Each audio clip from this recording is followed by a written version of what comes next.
Eu acredito que a minha formação se deu muito pelo olhar. E esse olhar foi o que me permitiu, né, desenvolver uma linguagem, chegar num ponto em que eu já não estava mais tanto procurando algo que eu não sabia o que era, mas chegou num ponto em que eu tinha um caminho a percorrer e essas informações foram fundamentais para que eu pudesse chegar onde eu cheguei hoje. Eu sou José Patrício, artista, vivo e trabalho no Recife e iniciei a minha trajetória na Escolinha de Arte do Recife, em 1975. E alguns anos depois eu comecei a trabalhar com o papel artesanal.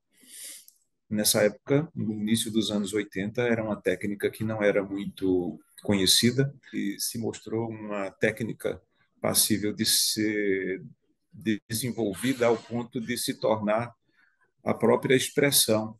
Se viu para, de uma certa maneira, me mostrar o rumo, o caminho que eu seguiria adiante, porque no processo de trabalhar com papel artesanal eu descobri a possibilidade de trabalhar com módulos. Então, muitas das obras dessa época foram estruturadas a partir de módulos. Nessa época eu trabalhei com uma série que eu chamo de composições. Então, essa obra que participa da exposição, a composição 7, ela faz parte dessa série e acredito que ela sintetiza um pouco, assim como outras obras da série, né, o desenvolvimento dessa pesquisa. Na pesquisa com o papel artesanal, eu cheguei ao ponto de utilizar o papel como se utiliza a tinta, por exemplo. Então, é uma obra híbrida, na verdade, onde a pintura e a escultura têm uma malha regular e em cada um desses quadrados você tem uma forma aleatória, orgânica, né, que foi criada a partir de uma mistura de cores do papel, que depois foi, de alguma maneira, incrustada nesse outro papel, porque, na verdade, quando a gente vê essa obra que está na exposição, a gente percebe que há claramente um papel que foi feito inicialmente e que foi, de uma certa maneira, incorporado a um outro papel que foi feito logo depois, posteriormente. Então, essa coisa da cor, né, começou com o papel artesanal e depois, naturalmente, no desenvolvimento do trabalho, até hoje, a cor foi chegando também como um elemento importante, né, na composição das obras. Os anos 80, para mim, representam um momento de muita experimentação, um momento de busca. Acho que as viagens que eu fiz desde o início dos anos 80, anualmente eu viajava ao Rio de Janeiro, a São Paulo, e via muitas exposições e me informava de certa maneira, né? E uma lembrança que eu tenho muito forte são as exposições que aconteciam no Rio de Janeiro, em algumas galerias, acho que ligadas à prefeitura da cidade do Rio de Janeiro, onde se mostrava os artistas neoconcretos, concretos.